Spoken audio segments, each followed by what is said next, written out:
है मध्यस्थ एवं सुलह अधिनियम। मध्यस्थ एवं सुलह अधिनियम 1996। मध्यस्थ और सुलह अधिनियम क्या है इसको चार्ट में बताती हूँ, उसके बाद अपन आगे बढ़ेंगे। मध्यस्थ क्या है? मध्यस्थ से स्पष्ट है आर्बिट्रेशन। आर्बिट्रेशन से मतलब है दो पक्षकारों के बीच यदि विवाद हो रहा हो तो तीसरा व्यक्ति जो है मध्यस्थ बन के उसको सुलझाता है। दो पक्षकार के बीच विवाद को तीसरा व्यक्ति मध्यस्थ बनकर सुलझाता है, ये मध्यस्थ अधिनियम है। और सुलह अधिनियम, दो पक्षों के बीच विवाद है तो सुलह करवाने को सुलहकर्ता कहते हैं, और सुलह अधिनियम इसी से बना है। आगे अपन इसको डिटेल में पढ़ेंगे। पहले क्या था, बहुत कम जनसंख्या थी तो छोटे छोटे कबीले गांव ऐसे हुआ करते थे। तो कबीले गांव में क्या होता है, आप लोग सुने होंगे, पंच होते थे। गांव के जो मुखिया होते थे या बड़े बुजुर्ग होते थे, अनुभवी व्यक्ति होते थे, उसको मुखिया बनाया जाता था। और गांव में जो भी डिस्प्यूट होता था वो मुखिया अपने अनुभव के आधार पर और परिस्थिति के आधार पे निपटारा करते थे। तो यहीं से मध्यस्थ अधिनियम की शुरुआत हुई थी। उसके बाद धीरे धीरे बढ़ने लगे, जनसंख्या बढ़ने लगी, गांव से, छोटे से कबीले से नगर बना, बड़ा गांव बना, फिर जो आज की स्थिति है तो पंचायत बना। उसके बाद फिर धीरे धीरे, मैं लीगल हिस्ट्री में आप लोग को पढ़ाई हूँ, कोर्ट के न्यायालय की शुरुआत कैसे हुई, अदालत पद्धति कब शुरू हुआ। तो अदालत पद्धति जो है वारेन हेस्टिंग्स के समय से शुरू हुआ था। उसके पहले 1600 में जब अंग्रेज लोग हमारे भारत आए तो ईस्ट इंडिया कंपनी की स्थापना की। वहाँ अंग्रेजी कानून ही चलता था, वहाँ अलग से कोई हमारे लिए अदालत की व्यवस्था नहीं थी, उन्हीं की अदालत चलती रहती थी। तो उसके आधार पे अदालत पद्धति की नींव रखी गई। वारेन हेस्टिंग्स गवर्नर जनरल थे भारत के। तो मध्यस्थ और सुलह अधिनियम ये पहले का है जिसको आज विस्तृत रूप में लिया गया है। गांव में पंच होते हैं, आज भी गांव के केसेस जो है यहाँ तक नहीं आने देते कोर्ट तक, गांव में ही आपसी निपटारा से खत्म किया जाता है। बड़े बुजुर्ग होते हैं, अनुभवी होते हैं, वे दोनों पक्षकार को समझा के खत्म करने का प्रयास करते हैं। तो मध्यस्थ एवं सुलह अधिनियम के प्रमुख लक्षण क्या हैं? तो पहले इसके लक्षण पढ़ेंगे अपन। विस्तृत विधायन। विस्तृत विधायन में मध्यस्थ अधिनियम की जो धाराएं हैं 86 धाराएं हैं, और इसको 4 भागों में बांटा गया है। भाग 1 है सामान्य प्रावधान से संबंधित है, न्यूयॉर्क तथा जेनेवा कन्वेंशन।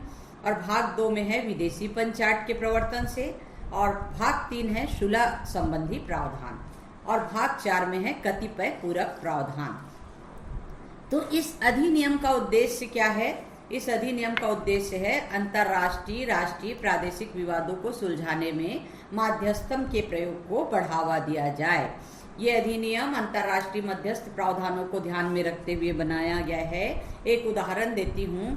2 पक्षकार हैं, दोनों पक्षकार को एक संतरा है, एक संतरे के लिए दोनों पक्षकार लड़ रहे हैं कि मेरे को चाहिए, मेरे को चाहिए। किसको दोगे? एक ही संतरा तो एक ही है, ऑरेंज एक ही है, किसको दोगे? इस स्थिति में दोनों को बैठाकर, अलग अलग बैठाकर पहले पूछा जाएगा कि आपको संतरा किस लिए चाहिए, ऑरेंज किस लिए चाहिए। फिर अलग अलग बैठाने के बाद दोनों को एक साथ बैठाया जाएगा। यदि मैं होती वहां पर तो यही काम करती और पूछती कि आपको ऑरेंज क्यों चाहिए। तो एक को ऑरेंज इसलिए चाहिए कि उसके जो संतरा का जो छिलका है और उसका गूदा है वो ब्यूटी प्रोडक्ट बनाने के लिए चाहिए, और एक को चाहिए जूस के लिए। तो ठीक है ना, हम एक को जूस दे देते हैं, एक को ब्यूटी प्रोडक्ट के लिए छिलका और वो दे देते हैं, मामला सुलझ गया। ये है सुलह अधिनियम। दोनों के बीच हमने सुलह करवा दिया, है ना।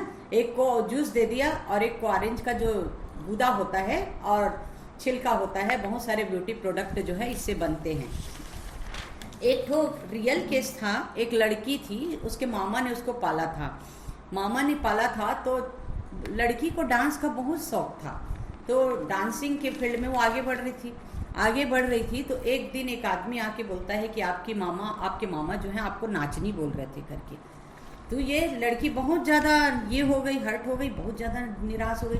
मेरे मामा जो बचपन से मेरे को पाले हैं और आज बोलते हैं नाचनी बोल रहे हैं मेरे को करके। तो फिर वो अपने मामा से रिश्ता तोड़ के अलग हो जाती है। अब इसके मामा भी बहुत परेशान, जो बच्ची को बचपन से पाले हैं, तो उनके साथ ऐसा कैसे हो गया, क्यों इतना विवाद बढ़ गया।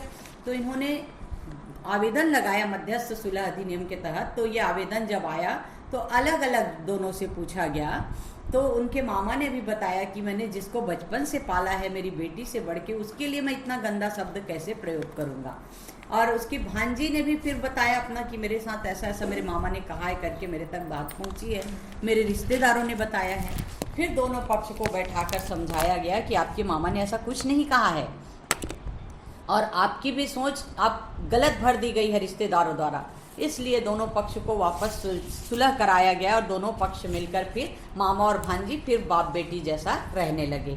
तो इस तरह कभी कभी गलतफहमी की वजह से भी रिश्ते खराब हो जाते हैं। तो मध्यस्थ और सुलह अधिनियम यही हमको सहायता करता है, यहीं पर सहायता करता है। तो इसकी 3 अनुसूची है और उच्च न्यायालय को भी, हाई कोर्ट को भी ये शक्ति दी गई है कि जो मध्यस्थ से संबंधित ऐसे नियम बना सकती है जो अधिनियम से हटके ना हो। और इसको 4 भागों में बांटा गया है जो ऊपर बताई हूँ और 3 अनुसूचियाँ हैं। लेकिन 2015 में इसमें अमेंडमेंट हुआ है, संशोधन हुआ है 23 अक्टूबर 2015 को। तो 3 के स्थान पर 7 अनुसूचियाँ हो गई है और 4 अनुसूची उचित फीस का निर्धारण, मध्यस्थ विवाद में कितने मूल्य का विवाद है, ये सबको ध्यान में रखते हुए किया गया है। मध्यस्थ बना है तो उसको फीस भी दिया जाता है, ऐसा नहीं कि उससे काम करवा लिया और उसको फीस नहीं दे रहे हैं, फीस दिया जाता है। तो इसके निर्धारण के लिए अनुसूची बनाई गई है और मध्यस्थ के रिश्तेदारों को भी इंगित करती है, जो मैं अभी उदाहरण बताई 5वीं अनुसूची। और 6वीं अनुसूची मध्यस्थों के आपसी मेलजोल को निर्देशित करती है, जिससे मध्यस्थ की योग्यता क्या है, अनुभव क्या है, उसके विस्तृत जान पहचान का उल्लेख क्या है और परिस्थितियां कौन सी है, ये सब मध्यस्थ को 12 माह में समाप्त करने में अड़चन आ सकती है क्या, ये सब का उल्लेख है 6वीं अनुसूची में। 7वीं अनुसूची में मध्यस्थों का विस्तृत ब्यौरा है, जिससे उसकी रिश्तेदारी उभय पक्षों से, वकीलों से, विवाद से संबंधित सभी पहलुओं से कहाँ तक संबंधित है। यदि वो रिश्तेदार है तो पक्षपात कर सकता है, इसलिए बात को ध्यान में रखा जाता है। जो भी मध्यस्थ होगा वो पक्षपात रहित ही न्याय करेगा, निष्पक्ष न्याय करेगा। इस तरह 7वीं अनुसूची में ये है। ये तो हो गया विस्तृत विधायन, ये बहुत बड़ा विधायन है मध्यस्थ एवं सुलह अधिनियम। दूसरा है स्पष्ट विधायन। ये जो मध्यस्थ विधायन है वो अंतर्राष्ट्रीय मध्यस्थ संबंधी, इसमें पहले कोई प्रावधान नहीं था पुराने में, ये सिर्फ घरेलू मध्यस्थ तक सीमित था। तो इस विधि को अधिक स्पष्ट किया गया और मध्यस्थ न्यायाधिकरण की परिकल्पना की गई। मध्यस्थ न्यायाधिकरण की स्थापना की जाए ताकि इसमें थोड़ा जैसे जैसे बढ़ते गया, जनसंख्या बढ़ती गई, जैसे जैसे लोगों में विवाद बढ़ते गए, वैसे वैसे आवश्यकता भी बढ़ती गई, तो न्यायाधिकरण, मध्यस्थ न्यायाधिकरण की स्थापना की गई और इसको न्यायाधिकार का दर्जा दिया गया, इसको न्यायाधीश के बराबर दर्जा दिया गया। तो विदेशी और अंतर्राष्ट्रीय मध्यस्थ के चुनाव संबंधी जो विस्तृत प्रक्रिया को भी उल्लेखित किया गया। तीसरा है सुलह प्रावधान। इस अधिनियम में पहली बार सुलह की प्रक्रिया को मान्यता दी गई। सुलह की जो कार्यवाही है वो अन्य कार्यवाहियों में ग्राह्य योग्य बनाया गया। आपसी सुलह अभी भी आजकल जाति समाज में होता है, समाज में सुलह किया जाता है, उसको भी मान्यता दी जाती है। तो मध्यस्थ के अलावा सुलह को भी वाणिज्यिक विवादों के निपटारों के साधन के रूप में विधिक मान्यता दी गई और जो सुलह है उसका वही स्थान है जो पूर्ववर्ती अधिनियम ने विधिक मान्यता के रूप में था। तो सुलह अधिनियम में मध्यस्थ को अथवा सुलह द्वारा रजामंदी से जो डिसीजन दिए जाते हैं उसको वैसे ही मान्यता होगी जैसे मध्यस्थ द्वारा दिए गए पंचायत की। उनका न्यायाधीश डिक्री की भांति प्रवर्तन किया जाएगा और इस अधिनियम के अंतर्गत देशी और अंतर्राष्ट्रीय दोनों प्रकार के विवाद को सुलझाए जा सकेंगे, निपटाए जा सकेंगे। सुलह और मध्यस्थ ये दोनों में क्या अंतर है? सुलहकार विवादों को, पक्षकारों को अपने मतभेद या विवाद आपसी रजामंदी से निपटा लेते हैं और इसमें केवल उत्प्रेरक और सहायक की भूमिका निभाई जाती है। अब चौथा पॉइंट है, ये लक्षण पढ़ा रही हूँ ना, लक्षण में सब कुछ आ जाता है। न्यायालय की शक्ति को सीमित किया जाना, limitation of power of court. इस एक्ट में न्यायालय की शक्तियों को लिमिटेड कर दिया गया है कि मध्यस्थम कार्यवाहियों पर न्यायिक अधिकरण हस्तक्षेप नहीं करेंगे और इस अधिनियम के अनुसार भाग 1 के प्रावधानों के अधीन मध्यस्थ पंचायत अंतिम होगा। आर्बिट्रल अवार्ड, मध्यस्थ पंचायत, जो भी मध्यस्थ द्वारा डिसीजन दिया जाएगा उसको पंचायत कहते हैं। अब मध्यस्थता के लिए विस्तृत प्रक्रिया यानी लंबी चौड़ी मतलब भाग 5 में इसमें विस्तृत प्रक्रिया का उल्लेख किया गया है कि प्रथम बार पक्षकारों के बीच समानता रखी गई है और पक्षकारों को समान एवं पूर्ण अवसर देने संबंधी प्रावधान दिया गया है। मध्यस्थ अधिकरण में यह स्वतंत्रता दी गई है कि वे सिविल प्रक्रिया संहिता सिविल प्रोसीजर कोड 1908 के प्रावधानों को अपना सके। लेकिन नए संशोधन 2015 में जब कोई व्यक्ति मध्यस्थ की नियुक्ति के लिए विचार में लाया जाता है तो उस भावी मध्यस्थ को लिखित में अपनी योग्यता तथा मध्यस्थ से संबंधित सभी व्यक्तियों एवं विवाद से संबंधित सभी संपत्तियों से अपने संबंध को उजागर करना पड़ेगा। उससे कोई रिश्तेदारी नहीं है दोनों पक्ष से, और उसकी संपत्ति से उसका कोई हित नहीं है, ये सब उसको उजागर करना पड़ेगा। और यदि मध्यस्थ की योग्यता झगड़े के सुलझाने के लिए दोनों पक्ष द्वारा उपयुक्त पाई जाती है तभी उसकी नियुक्ति की जाएगी। छठवां है न्यायालय के अधिकारों का उल्लेख। इस अधिनियम में न्यायालय के हस्तक्षेप की सीमा को पूर्ण रूप से उल्लेखित किया गया है और न्यायालय के भाग 5 में अतिरिक्त अन्य प्रावधानों के तहत हस्तक्षेप नहीं कर सकते। कुछ विशिष्ट मामलों में ही न्यायालय हस्तक्षेप इंटरफेयर कर सकती है। सातवां है मध्यस्थ के अधिकारों में वृद्धि।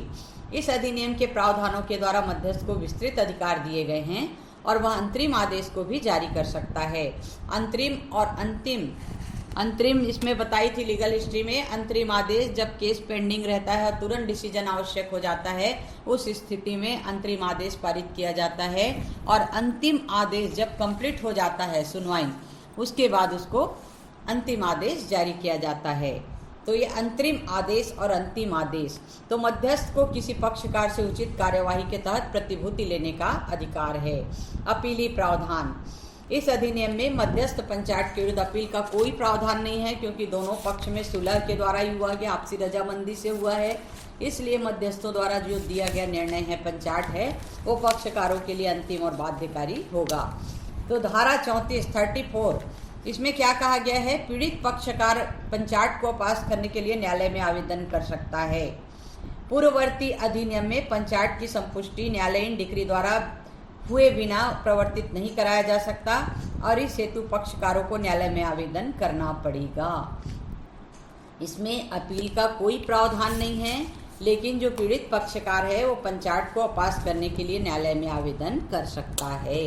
अंतरिम आदेश, इंटरिम ऑर्डर, अभी बताइए इंटरिम ऑर्डर। मध्यस्थ और सुलह अधिनियम का एक प्रमुख लक्षण है, इसमें मध्यस्थों का जो मध्यस्थ अधिकरण के विवाद की विषय वस्तु से संबंधित अंतरिम आदेश पारित करने की शक्ति दी गई है और यदि इसके लिए पक्षकारों ने मांग की हो तब। और पुरानी मध्यस्थ विधि में अंतरिम आदेश जारी करने संबंधी प्रावधान नहीं था, लेकिन इसमें संशोधन द्वारा जोड़ा गया है। अंतरिम मतलब केस पेंडिंग रहने के दौरान जो आदेश दिए जाते हैं उसको इंटरिम ऑर्डर बोलते हैं और फाइनल ऑर्डर केस की गुण-दोष की सुनवाई के आधार पर होता है। विदेशी पंचायत। इस अधिनियम के तहत न्यूयॉर्क कन्वेंशन, जिनेवा कन्वेंशन, ये सब विदेशी पंचायत को प्रवर्तनीय बनाया गया है और पूर्ववर्ती अधिनियम में ऐसा कोई प्रावधान नहीं था। भारत जो कि न्यूयॉर्क कन्वेंशन का सदस्य है, इसलिए किसी विदेशी पंचायत को भारतीय न्यायालय द्वारा प्रवर्तित कराया जा सकता है और उसके विषय वस्तु के संबंध में न्यायालय को भी अधिकारिता प्राप्त है। परंतु आवेदक को इस बात का साक्ष्य प्रस्तुत किए जाने पर कि पंचायत में कोई कमी, त्रुटि, अक्षमता है या मध्यस्थों की नियुक्ति के संबंध में उसको पूर्व सूचना नहीं दी गई थी, तो विदेशी पंचायत का प्रवर्तन जो है अस्वीकृत किया जा सकता है। यदि पक्षकार कंप्लेन करता है कि उसको मध्यस्थ नियुक्ति के समय सूचना नहीं दी गई है, दोनों पक्षकार की सहमति से मध्यस्थ की नियुक्ति होती है, या पंचायत में कोई कमी रह गई है, त्रुटि रह गई है, यानी कोई बात छूट गई है, उस स्थिति में विदेशी पंचायत फॉरेन अवार्ड को रिजेक्ट किया जा सकता है। अब 11वां पॉइंट है, इसमें मध्यस्थों की फीस का निर्धारण, उचित फीस होनी चाहिए, कितने मूल्य का विवाद है इसमें और उसके अनुसार एक उचित प्रतिशत का निर्धारण, फीस निर्धारण किया गया है। 12वां पॉइंट है, इसके लक्षण में मध्यस्थ का समय निस्तारण के लिए द्रुत न्यायालय का उपबंध किया गया, यानी जल्दी निपटाने के लिए जो मध्यस्थ का पंचायत है 6 माह के अंदर देने का प्रावधान किया गया है। जब डिस्प्यूट आता है आर्बिट्रेटर के पास आर्बिट्रेशन में, तो उसको 6 माह के अंदर उसको निपटाना पड़ता है, ऐसा प्रावधान है। शीघ्र पंचायत की प्राप्ति और निस्तारण के लिए इसमें 29A जोड़ा गया है और जिसमें संशोधन करके इसको 12 माह किया गया है। पहले मैं 6 माह बताई 12वें पॉइंट में, 13वां पॉइंट में इसको 12 माह किया गया है और आवश्यकता पड़ने पर और 6 माह बढ़ाया जा सकता है, मतलब 1.5 साल तक इसको निपटारा करना जरूरी है। और यदि इस अवधि के अंतर्गत निपटारा नहीं होता, केस का फाइनल डिसीजन नहीं होता, तो मध्यस्थों को बदल दिया जाएगा और नए मध्यस्थ की नियुक्ति कर दी जाएगी। मध्यस्थों के कारण विवाद के निपटारे में यदि देरी होती है, समय को बढ़ाना पड़ा है, तो इसकी जो मध्यस्थ की फीस है 5% प्रति माह की देरी से कटौती कर दी जाएगी। ये हो गया मध्यस्थ एवं सुलह अधिनियम के लक्षण। अब है इसके पारित होने के कारण क्या हैं। पारित होने के कारण ये अक्सर आता है, लक्षण और पारित होने के कारण। तो पहला है संयुक्त राष्ट्र अंतर्राष्ट्रीय जो व्यापार विधि आयोग है, यूनिवर्सल, इसमें अंतर्राष्ट्रीय वाणिज्यिक मध्यस्थ पर संयुक्त राष्ट्र अंतर्राष्ट्रीय व्यापार विधि आयोग आदेश विधि को स्वीकार कर लिया जाएगा, और जिस कारण भारत में ऐसी ही विधि की आवश्यकता थी। दूसरा, इस भारत में ऐसी ही विधि की आवश्यकता थी, इसलिए इसको पारित किया गया।